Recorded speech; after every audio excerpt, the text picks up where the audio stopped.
Assuming that you're nothing special gets you nowhere fast. When you assume that you're not much, or you're not a big deal, or you're just a normal person, when you assume that you're nothing much, it gets you nothing much, because the way it works is that your assumptions create the ground on which your reality is built. You get what you set. You get what you set, and that's the problem. Let's talk about it.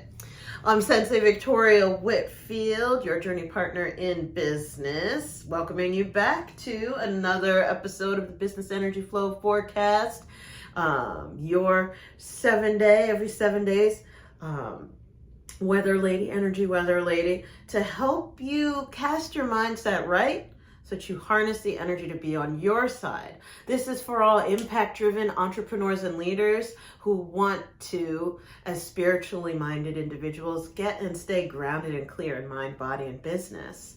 My goal in these messages every week on YouTube is to help you increase your energy so that you increase your income and impact. If that speaks to you, make sure, if you have not yet, like, share, subscribe, so that you get notified first every time one of these goes live. And what we're talking about today, this is part of our fourth and final episode, a 4-episode conversation around the problem of not knowing your own value.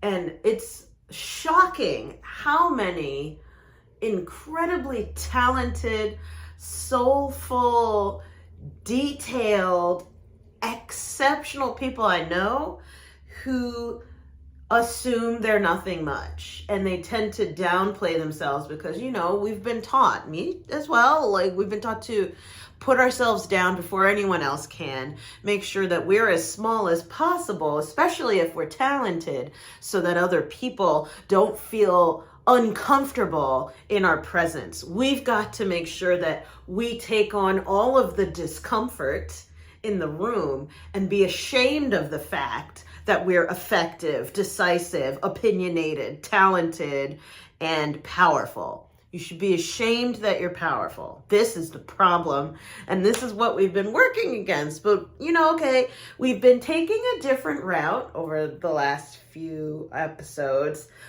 looking into this as, instead of just becoming self-aware, so that you become more aware of your own value as a person and loving yourself, knowing yourself, understanding yourself, just for today, we're taking a different route, and that is becoming product aware. So most of my viewers are entrepreneurs and business owners. If you're one of them, go ahead and type below. I'm a solopreneur. I'm a business owner. I'm an entrepreneur. I'm a serial entrepreneur, right? Maybe you're a realtor. You sell things for an MLM like Mary Kay, right? Or Young Living. You're a soul practitioner, such as myself, like a Reiki master, EFT practitioner, a life coach. Go ahead, type it in the comments below. What do you do for your business, right? Even if you're just starting or trying to get it off the ground, I would love to hear it. And what happens is that we as solopreneurs, solo entrepreneurs, solo proprietors, especially now more than ever, it's been coming up over the last, I would have to say, 5 to 10 years, is especially, I would say, like closer to 5, within the last 5 to 7 maybe years.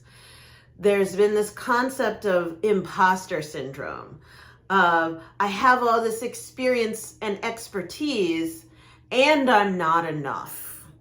I'm an imposter. What if people find out that I suck? Or moreover, what if people find out that I'm a human being? Hello. As if that's a bad thing. So we've syndromized insecurity and we give ourselves a title so that it feels more official of imposter syndrome. Thanks. Great. And in this episode, we're going to be tackling that from the perspective of science, history, and spirit's guidance, as well as taking our action step of the week to make sure we embody the shift away from that. We're going to be tackling that by productizing ourselves, understanding the value of your product, program, or service. And okay, you may be watching this for yourself personally, and you are a professional, you don't have a business, but you do have something that you want people to buy into, such as if you're dating, like they need to buy into the fact that you're a worthy partner, you bring value when you come into the room, or your team needs to buy into the fact that you are a valuable part of the team and that you deserve that raise.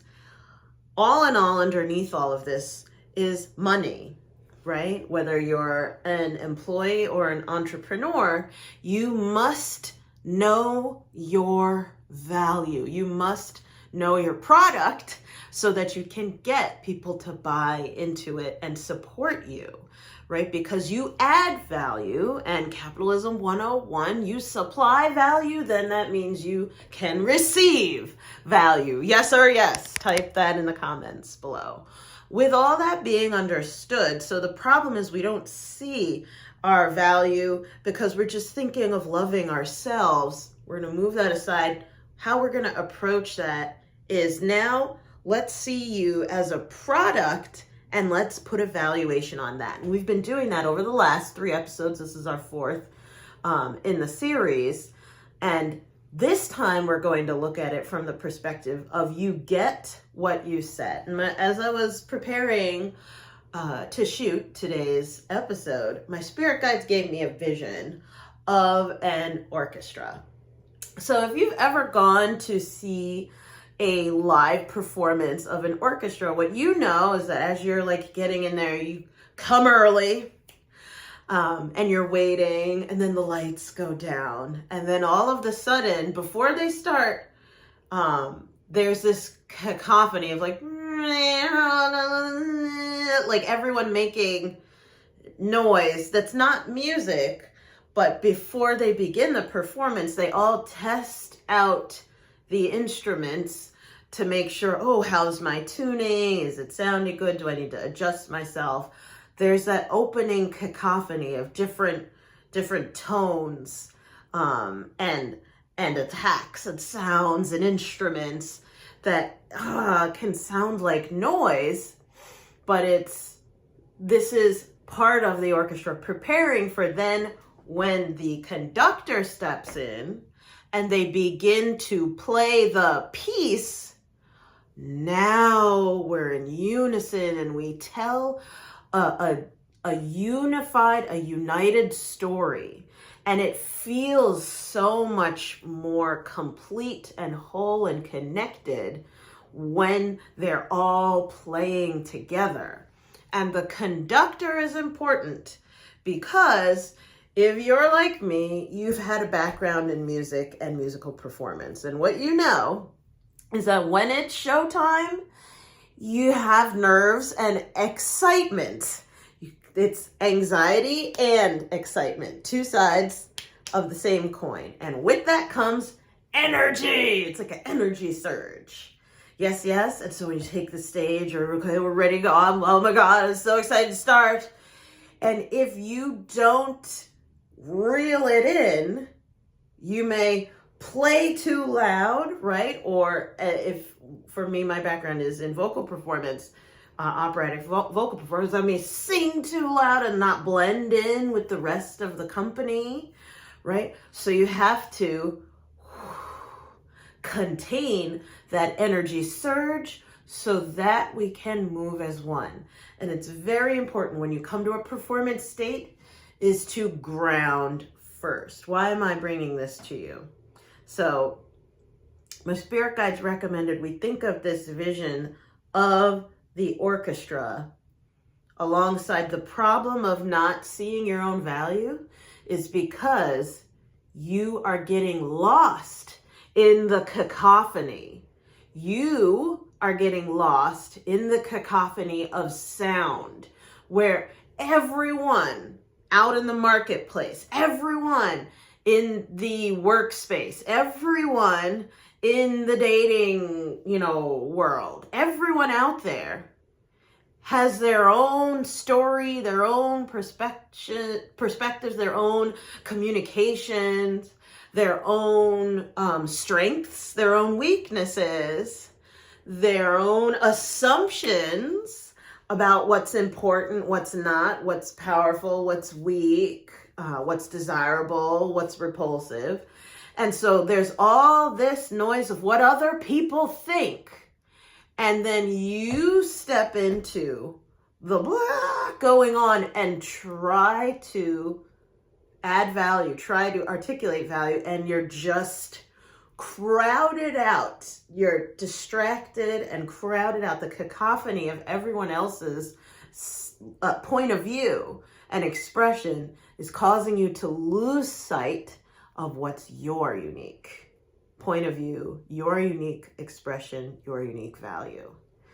And we're going to start with science to show us how important it is, and then what the value is, to step back, just like at the beginning of the performance, and ground first into your instrument. So as a singer, my body is my instrument, right? Or if you're a musician, you have to step back and I'm not worried about the drums over there. I am playing my French horn, present to what I have to offer as we begin this piece. And the article comes from Science Daily, which is the journal of science. And this article is from January 6th of 2025. Now, we're going to pull this example from a completely, seemingly unrelated subject in science called quantum computing. And we've been journeying that for all 4 episodes. This time it's going to be very technical language. I'll be your techie translator goddess as always. But I want you to listen for the value of pulling back and grounding. Watch this. Macroscopic oscillators move as one at the quantum level. Most research in quantum optomechanics has centered on single oscillators, demonstrating quantum phenomena like ground state cooling and quantum squeezing. But it hasn't been the case for collective quantum behavior, where many oscillators act as one. Although these collective dynamics are key to creating more powerful quantum systems, they demand exceptionally precise control over multiple oscillators with nearly identical properties. Pause. What the heck did I just say? Okay. Optomechanics is the influence of light on machines at the micrometer and nanometer level. So tiny, tiny, tiny, tiny, tiny machines, right? So, and oscillators, what they do is they convert electricity to electromagnetism, to electricity and electromagnetism. To oscillate, if you look it up in the dictionary, means to like go around, right? To revolve and repeat. So this keeps cycling from electricity to electromagnetism. These are super important to computer chips and managing computer programs within all of these devices that we have. But now I'm recording this on an iPhone, for example, and there's oscillators in there working with the all of the electronics in there to make sure that it shows images and records and does its operations. But now we're taking that from like a handheld size to like the size of a cell or smaller in my hand, right? So this is tiny, tiny, tiny machines. And what this also said is that it's important for there to be more power for the oscillators, what's managing the energy transfer, to act as one and having multiple of them act as one. But they've been having a hard time getting them all to agree, just like the different instruments in the orchestra at this super duper duper tiny level. They've been having a hard time being able to, but if they could, it would supercharge their output of electricity, give them the ability to control that powerful output. Unpause. Scientists led by Tobias Kippenberg at EPFL have now achieved the long-sought goal. They successfully prepared 6 mechanical oscillators in a collective state, observed their quantum behavior, and measured phenomena that only emerge when oscillators act as a group. The research, published in Science Journal, makes a significant step forward for quantum technologies, opening the door to large-scale quantum systems. Pause. What does that mean? That means this article is reporting on the research that they've been able to do it to get 6 of them to agree. It's like a 6-piece orchestra. Instead of them all being like, "Arr!" Now they've got a conductor somehow to get them to play the same tune. And if you can play the same tune, it's a much more powerful effect than just sitting there with a bunch of instruments playing random sounds. Does that make sense? Yes, yes. Are you following? Makes sense? Type that in the comments below if you're getting it. One pause. Quote, "This is enabled by the extremely low disorder among the mechanical frequencies in a superconducting platform, reaching levels as low as 0.1%. Low disorder, what is that? That means focus. So disorder is chaos. Low disorder is super focus." Unpause. Says Mahdi Chegnizadeh. Wow. Sorry. The first author of the study. Quote, "This precision allowed the oscillators to enter a collective state where they behave as a unified system rather than independent components," right? So this is going on to explain they did it. They got them to agree. Unpause. "To enable the observation of quantum effects, the scientists used sideband cooling, a technique that reduces the energy of oscillators to their quantum ground state, the lowest possible energy allowed by quantum mechanics. Sideband cooling works with shining a laser at an oscillator with the laser's light turned slightly below the oscillator's natural frequency. The light's energy interacts with the vibrating system in a way that subtracts energy from it. This process is crucial for observing delicate quantum effects as it reduces thermal vibrations and brings the system near stillness." What does that mean? So sideband cooling, they shined a light at these tiny, tiny little machines, and that caused them to drain their excess energy, right? That anxiety of the performer of like, "Oh, we gotta go." Drained it out so that everyone came to ground. And then when everyone came to the same ground, all 6 of the oscillators or all 6 of the instruments, then they could play the piece beautifully in harmony together. Tying this back to you get what you set. This beautiful scientific article about macroscopic oscillators at the quantum level. Oh my God, I love saying that. Yay, science. Talk nerdy to me, baby. This is so powerful because it exemplifies how important it is to reduce chaos, to reduce the noise, to ground, in the presence of cacophony, to ground yourself first. In the presence of confusion and too many options and information overload, you got to come into yourself and into your peaceful space. Center into your power so that you set the stage for you being your most authentic version of yourself. It's just like the flautists, if they want to play in the orchestra, they need to adjust their body and make sure the tuning is good and get any of the extra juice or whatever out of their instrument so that they are ready for optimal musical performance. Clear your energy and ground first to set the stage for excellence. If you set the stage for yourself in life and business for excellence, you will get what you set. But if you approach yourself and your life with the assumption of, well, I'm no big deal, or I'm just gonna let me hurry up and do this, or well, there's this opportunity, I don't know what I'm doing, I'm not gonna prepare or whatever, I'm just gonna go and figure out, throw some spaghetti at the wall.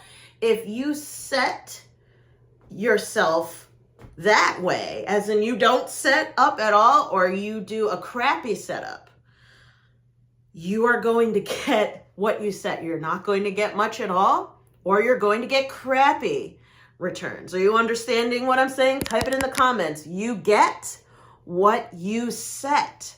So how you prepare for entering the marketplace, or for entering the dating scene, or for entering the workforce, how you prepare yourself is essential for making sure that you get and you receive what you want. Preparation is super duper important. And over the last few episodes, we talked about how to prepare. And we're going to get into one more thing for our fourth and final exercise, right, in these weekly messages with Napoleon Hill that we're about to read in a moment. But it is super important for you to have done the work in the first 3 episodes, right, of your annual review, and going through the different types of failures and releasing and clearing all of that, as well as building your case so that you have clearly in writing, you've articulated this is my one sheet, this is my resume, this is what I am able to deliver, I know my value. So you come with that confidence. But today in particular, now that you have all of that, if you've done the work, right? Say, I done it. If that was you, did you do it? Did you do that homework? So if you have gone through those first 3 episodes and done the work, and you are clear, you have your brief, right? As we talked about in the last episode. Now, the issue is setting what you assume is going to happen. And also what you assume you're going to do, what you assume other people think about you. Because you could be the most valuable and worthy person in the world. You could have every bit of evidence that shows, look at all this stuff that makes me awesome. And I've worked so hard to put it all together, and it's in like one nice, succinct, beautifully formatted side of a sheet. Right, I'm so clear. Here's my offer. I'm so clear. And then you step into the marketplace, or you step into the social media landscape. You step into the networking group, and you see everybody else. And you're like, before I was around all these other people, I felt great. But now that I'm around everybody else, obviously, I'm not supposed to be here. So that's one assumption. I'm not supposed to be here. Obviously, they know more than me. So that's another assumption, is that everybody knows more than you. And obviously, since I'm not even at this level, and I'm not even supposed to be here, obviously, no one's gonna want to hear what I say. Third assumption of like, no matter what I say, no one's gonna want to hear it. If you think you're not supposed to be here, and you think you're not good enough, and you think no one wants to hear what you have to say, if you have those 3 settings as your default, you have officially set yourself up for failure. You're going to get what you set. You're going to go there, you're going to clam up, and you'll be like, oh, hi, nice, and then you're going to leave with no opportunities and wondering, why didn't I ask for what I want? Why didn't I do anything? Blah, blah, blah. How do I know this? Because this is what it looks like. I've done that countless times. Shout out to all my homies with social anxiety. Shout out to the other introverts. in the house. Let me know if you're with me. If that's you, I'm sending you love. I myself had to work on how I think about myself when I'm around people who make in an hour what I make in several years. How dare I sit at the same table or even think I'm worthy to offer advice to someone who makes in an hour what I make in several years? It's a mindset shift. And this is where, as we get to Napoleon Hill, self-leadership comes in. Self-leadership. Because if you set the standard for yourself of I'm clear that my standard is excellence, no matter where I am, no matter what I'm doing, no matter who's in front of me or who I'm talking to, no matter what, my standard is excellence. And I am following that lead of excellence. That is who I am. That is who you are. That is who you will always be, no matter what. But that comes from self-leadership. And we're turning to chapter 7 in Think and Grow Rich, Organized Planning. It is the longest chapter in the book. I think it's almost about 25% of the book. Shout out to you. Do you have it? Do you have Think and Grow Rich? Type that in the comments below. We'd love to hear. And let's read about it. Most leaders begin as followers. Broadly speaking, there are two types of people in the world. One type is known as leaders and the other as followers. Decide at the outset whether you intend to become a leader in your chosen calling or remain a follower. The difference in compensation is vast. The follower cannot reasonably expect the compensation to which a leader is entitled, although many followers make the mistake of expecting such pay. It is no disgrace to be a follower. On the other hand, it is no credit to remain a follower. Most great leaders began in the capacity of followers. They became great leaders because they were intelligent followers. With few exceptions, the man who cannot follow a leader intelligently cannot become an efficient leader. The man who can follow a leader most efficiently is usually the man who develops into leadership most rapidly. An intelligent follower has many advantages, among them the opportunity to acquire knowledge from his leader. And so now we're going to get into the 11 major attributes of leadership. I'm going to read through them, but pause for a second. What Napoleon Hill is sharing with us here is that you need to follow first in order to lead. You can't just out the gate say, I'm a leader, follow me, without having done any work to prove that you're a safe leader to follow. And the work that entails you showing that you are a safe leader to follow is that you have followed something diligently, ardently, in a disciplined way, on a regular basis, over an extended period of time. You can demonstrate that you are following, you are in submission to, you are committed to something higher than you. In this sense, we're going to begin with these 11 major attributes of leadership, and my spirit guides are inviting you to see these as 11 standards to set, to follow for yourself, so that you can demonstrate on a regular basis, this is what I'm committed to. These 11 attributes are what I'm committed to.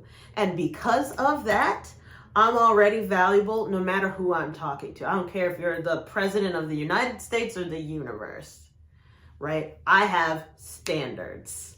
Raise your standards and set them in stone, because you get what you set. Unpause. Let's go. The major attributes, the 11 major attributes of leadership. I got an eyeball in my eye, excuse me.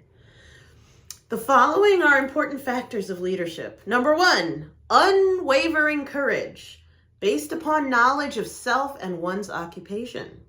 No follower wishes to be dominated by a leader who lacks self-confidence and courage. No intelligent follower will be dominated by such a leader very long. Number 2, self-control. The man who cannot control himself can never control others. Self-control sets a mighty example for one's followers, which is the more intelligent will emulate.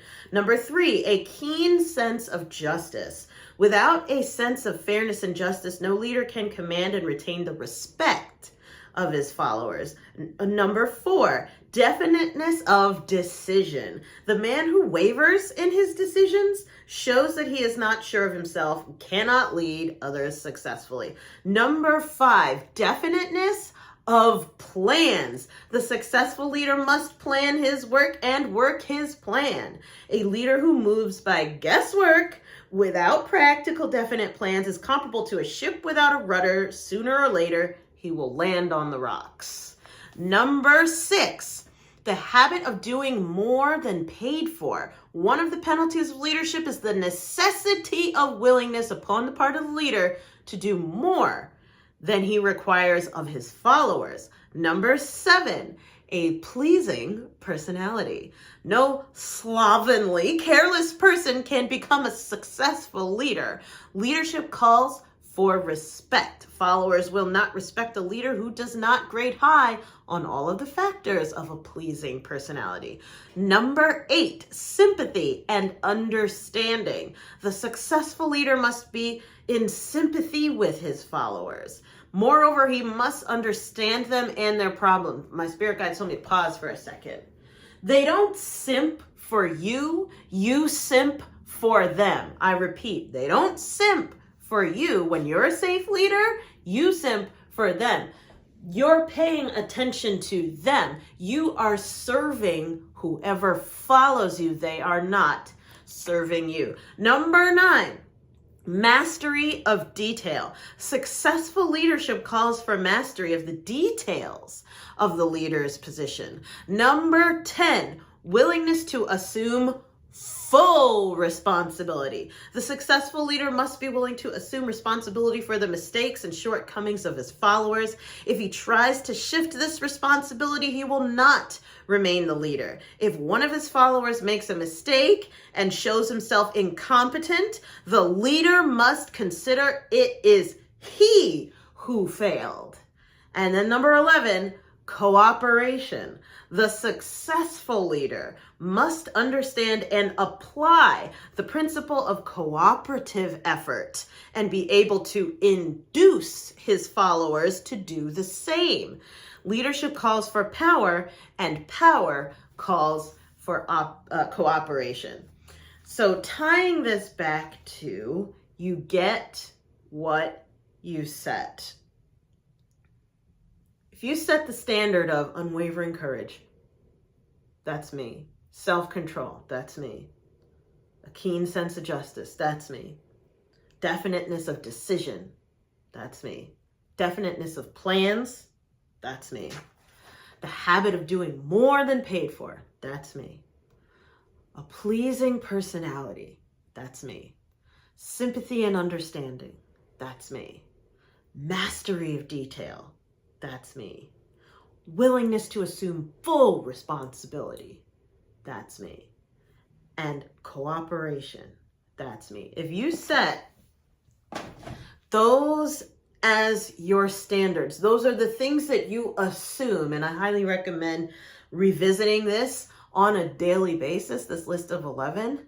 This is what's going to help you ground into your power, ground into your true power. The same way that we were looking at the mechanical oscillators, the sideband cooling, the light shined, the light of awareness shined on the oscillator, shined on the person. And because it was slightly lower than where they were at, the vibration of the light, it helped drop them down to stillness.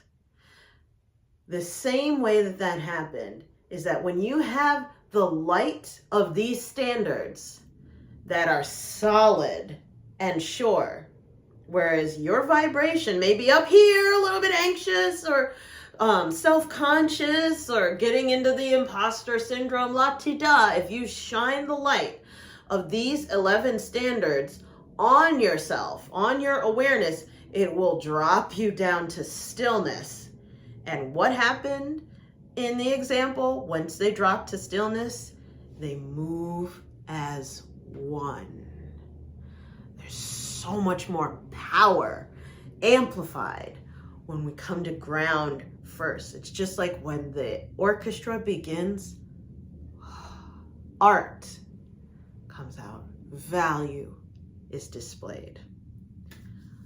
Okay, so what does Spirit have to offer to that? The tarot card of the day is Two of Water,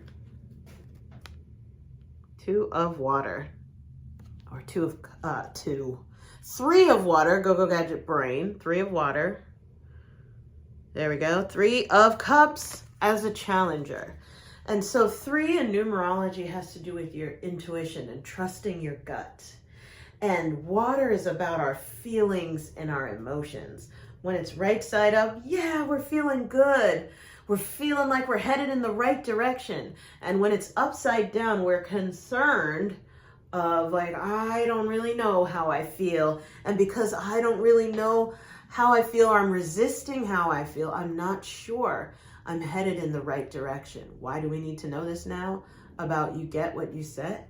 Is that your feelings of insecurity have been running the show. And that's why this is upside down. They're leading you in the wrong direction.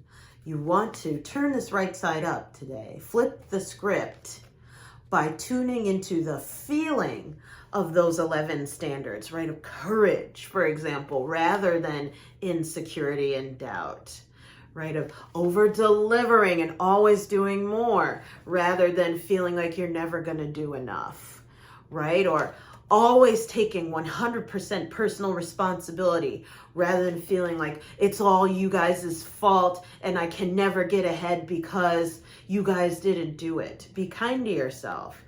Drop into that awareness and stop steering your life from insecurity. Check yourself before you wreck yourself today, because you get what you said. How are we going to go about that? Well, strategic meditation. The action step of the day, as always, open up your school app, go ahead and type it in on school in the search bar, is, I love my eyeball, and my eyeball's doing a thing. There was a cat hair. Hello, all my cat lovers. Woo. Type it in. The strategic meditation that we're doing today is clearing brain fog and body tension. Again, what you're going to type into the search bar is clearing brain fog and body tension. It's in the guided vision journey meditations folder of your vault of visualizations on school. It's 18 minutes per day is what we're going to be doing.